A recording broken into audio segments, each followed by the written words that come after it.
Dear students, इस video में मैं आपको बताऊंगा क्रोमेट का स्पेसिफिक टेस्ट जिसको अक्सर बोला जाता है ईथर लेयर टेस्ट। तो इस टेस्ट को कैसे करते हैं मैं एक्सप्लेन करता हूं। स्टूडेंट्स,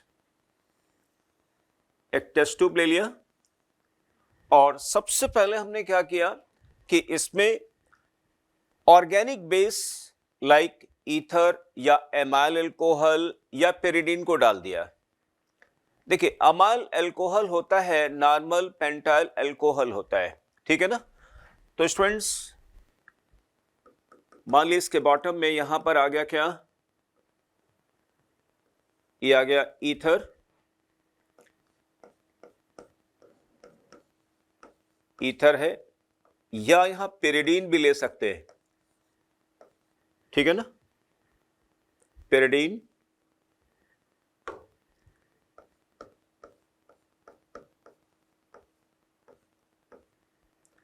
या अमाइल अल्कोहल ले सकते हैं, अमाइल अल्कोहल, ठीक है ना। और फिर इसमें स्टूडेंट क्या करते हैं हम लोग, क्रोमेट के एक्वस सॉल्यूशन को डालते हैं। तो यहां ऊपर क्या है, यहां पे क्रोमेट, इसके ऊपर, क्योंकि देखिए क्रोमेट का जो एक्वस लेयर है वो ऑर्गेनिक बेस के लेयर्स के साथ इमिसिबल होगा। तो इसमें स्टूडेंट्स क्या क्या है, क्रोमेट है प्लस क्रोमेट का एक्वस सॉल्यूशन प्लस यहां पे डाइल्यूट H2SO4 लिया गया है, तो मैं इसको H+ लिख देता हूं स्टूडेंट्स। और इस टेस्ट ट्यूब में स्टूडेंट्स क्या करते हैं, लगभग 2 से 3% हाइड्रोजन पेरोक्साइड के सॉल्यूशन को स्लोली ऐड करते to wall of the test tube, ठीक है ना। मैं दोबारा बताता हूं, एक टेस्ट ट्यूब लिया, इसमें पहले ऑर्गेनिक बेस ईथर या पेरिडीन या एमाइल अल्कोहल लिया और फिर इसमें क्रोमेट के एक्वस सॉल्यूशन को डालते हैं और फिर डाइल्यूट H2SO4 को हमने ऐड किया। नाउ एक दूसरे टेस्ट ट्यूब में हमने क्या किया, 2 से 3% हाइड्रोजन पेरोक्साइड को लिया और इसको बहुत slowly through wall of the test tube के सहारे हम क्या करते हैं, डालते हैं। तो स्टूडेंट, जैसे हम ऐड करेंगे व्हाट विल हैपन, देखिए ये 2 से 3% हाइड्रोजन पेरोक्साइड के साथ रिएक्शन यहां पर होगी। हालांकि 2 से 3% हाइड्रोजन पेरोक्साइड इसलिए लिया गया है ताकि हाइड्रोजन पेरोक्साइड रिडक्टेंट का काम करे, ठीक है ना, और क्रोमेट ऑक्सीडाइजिंग का काम करेगा इन द एसिडिक मीडियम। तो इनिशियली यहां पर रिडॉक्स एक्शन नहीं हो पाती है, लेकिन यहां पर एक प्रोडक्ट बन जाता है, क्रोमियम पेंटाऑक्साइड बन जाता है, इसको क्रोमियम पेरोक्साइड भी कहते हैं। ओके, ये बन गया क्रोमियम पेंटाऑक्साइड या क्रोमियम पेरोक्साइड, इसको बटरफ्लाई स्ट्रक्चर के नाम से भी जानते हैं। तो देखिए क्रोमियम पेंटाऑक्साइड, इसी को और कहा जाता है chromium peroxide, chromium peroxide. Okay, ठीक है ना। इसका कलर होता है स्टूडेंट्स डीप ब्लू, ठीक है ना, इसका जो कलर है वो स्टूडेंट्स आता है डीप ब्लू।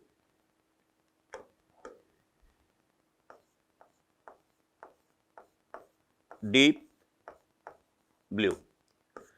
स्टूडेंट, वैसे तो ये कंपाउंड हाईली अनस्टेबल होता है, क्योंकि देखिए यहां पे 2 पेरोक्साइड लिंकेज हैं और यहां पे 3 मेंबर रिंग बन रही है, तो ये कंपाउंड हाईली अनस्टेबल होता है, ठीक है ना, अनस्टेबल, अनस्टेबल। लेकिन इस कंपाउंड को स्टेबलाइज कर सकते हैं by solvation into organic base like ether या पेरिडीन। अच्छा, तो ये जो CrO5 जो बनेगा स्टूडेंट, कहां बनेगा, एक्वस लेयर में। तो जैसे हम हाइड्रोजन पेरोक्साइड इसमें डालते हैं ना, तो आपको जो एक्वस लेयर जो पहले आपको येलो दिखती थी ड्यू टू व्हाट क्रोमेट, ठीक है ना, अब वो कैसे दिखने लगेगी, डीप ब्लू जैसा दिखने लगेगा। और उसको बहुत स्लाइट, बहुत हल्के से उसको हल्का सा शेक करते हैं, तो उससे क्या होगा, ये जो CrO5 है ना, it comes in contact with these organic basis. तो अब ये ऑर्गेनिक बेस के संपर्क में आएगा स्टूडेंट्स, ठीक है ना, organic base,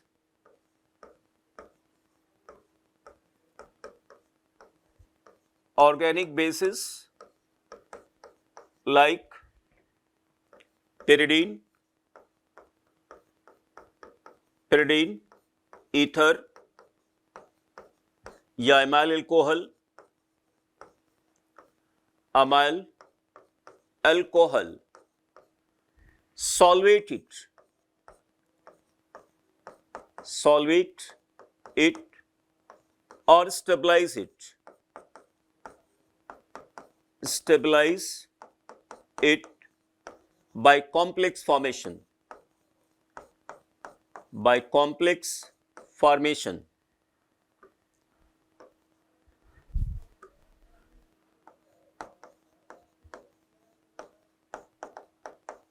okay.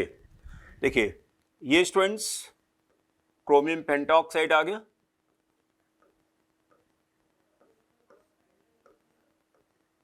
Okay, chromium pentoxide. ये जो ऑर्गेनिक बेस है, मान लिया सपोज करिए हमने ईथर लिया हुआ है, तो O80 होल ट्वाइस। स्टूडेंट अब CrO5 बेसिकली क्या हुआ, स्टेबलाइज हो गया ड्यू टू कॉम्प्लेक्स फॉर्मेशन। इसको कॉम्प्लेक्स फॉर्मेशन भी कहा जाता है बिकॉज क्रोमियम यहां पर क्या हो रहा है, कोऑर्डिनेट बॉन्ड को एक्सेप्ट करता है फ्रॉम द लुईस बेस और स्टेबलाइज हो गया। तो अब इथेरियल जो लेयर थी या ऑर्गेनिक बेस लेयर है, वो क्या होगा, आपको ब्लू दिखने लगती है, और ये ब्लू थोड़ा सा लंबे समय तक लिखती है, ठीक है ना। लेकिन अगर जरा सोचिए स्टूडेंट्स, अगर यहां ऑर्गेनिक बेस नहीं है तो क्या होगा। मैं यहां पर दूसरा रिएक्शन बनाता हूं, इन the absence of in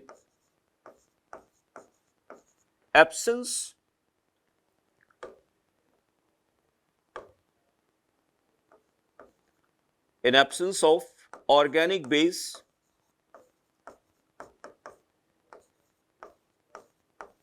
basis। अब स्टूडेंट क्या होता है, यहां पर इंट्रामॉलिक्यूलर रेडॉक्स रिएक्शन हो जाती है। कैसे होगी इंट्रामॉलिक्यूलर रेडॉक्स रिएक्शन? एक्चुअली जो क्रोमियम है ना, क्रोमियम का जो ऑक्सीडेशन स्टेट है यहां पर कितना आता है, +6। क्रोमियम का ऑक्सीडेशन स्टेट स्टूडेंट 6 है, और ये पेरोक्साइड का ऑक्सीडेशन -1 और ये -1 हो गया, -1 -1, इसका -2 है। अब यहां पर स्टूडेंट होता है इंट्रामॉलिक्यूलर रेडॉक्स रिएक्शन इनके बीच, यानी क्रोमियम ऑक्सीडाइजिंग का काम करेगा और ये जो पेरोक्साइड वाले ऑक्सीजन है वो क्या होंगे, रिड्यूसिंग एजेंट का काम करेंगे। और रेडॉक्स रिएक्शन होती है students, chromium get reduce from 6 to +3 में आ गया, ओके। और ये आपको दिखेगा green, plus oxygen gas release होती है, ठीक है ना, और इसको बोलते हैं copious evolution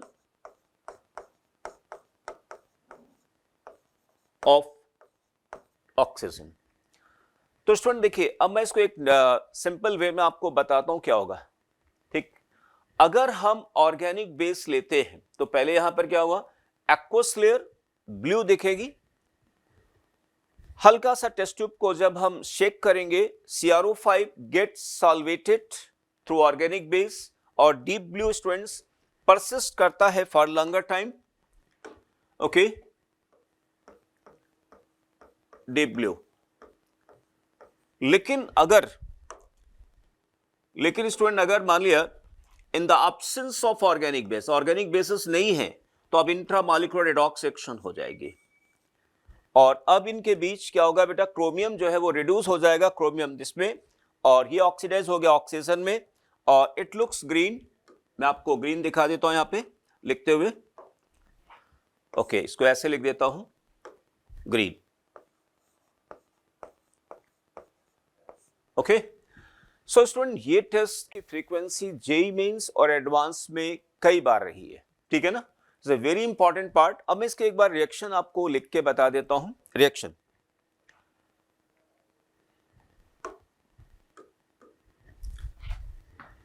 involved reactions, okay, chromate 2 negative, it appears yellow plus H plus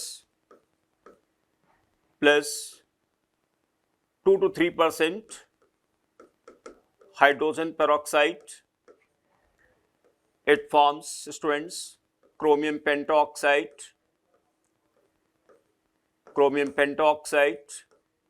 or chromium peroxide. This is deep blue.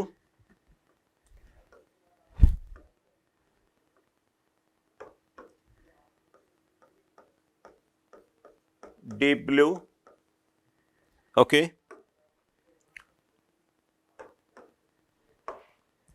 And this is yellow. Chromate looks yellow, ठीक। Now students, बाकी यहां पर क्या बनेगा, वाटर बन जाएगा, राइट। अब जो CrO5 है students, CrO5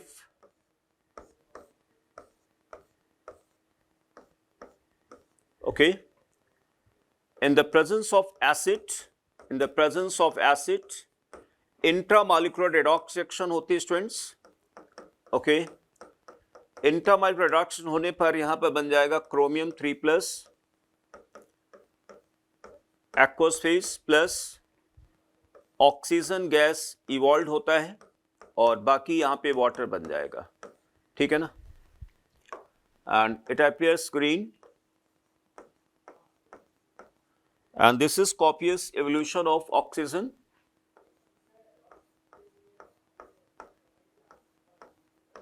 Copious evolution, okay, मतलब कॉपियस एवोल्यूशन का मतलब ये हुआ जैसे आप लोग एक्वेरियम देखते हैं ना, एक्वेरियम में जब हम उसको ऑक्सीजनेट करते हैं तो आप देखते हैं कि बबल्स बनते हैं, उस टाइप का यहाँ पे अपीयरेंस आएगा, ठीक है ना। तो यानी एक्वस लेयर आपको कैसा दिखेगा, ब्लू के बाद धीरे धीरे क्या होगा, वो ग्रीन में बदलता जाएगा, इस टाइप का अपीयरेंस स्टूडेंट आता है। सो डियर स्टूडेंट्स, अब तक हमने सभी स्पेसिफिक टेस्ट खत्म कर लिए, सभी एनायंस के स्टूडेंट्स। सो आने वाले वीडियोस में हम आपको बताएंगे, एक तो फ्लेम टेस्ट का वीडियो आएगा हमारे पास में, है ना, ड्राई टेस्ट का कराऊंगा, इसके अलावा बेसिक रेडिकल की एनालिसिस का। Thank you students.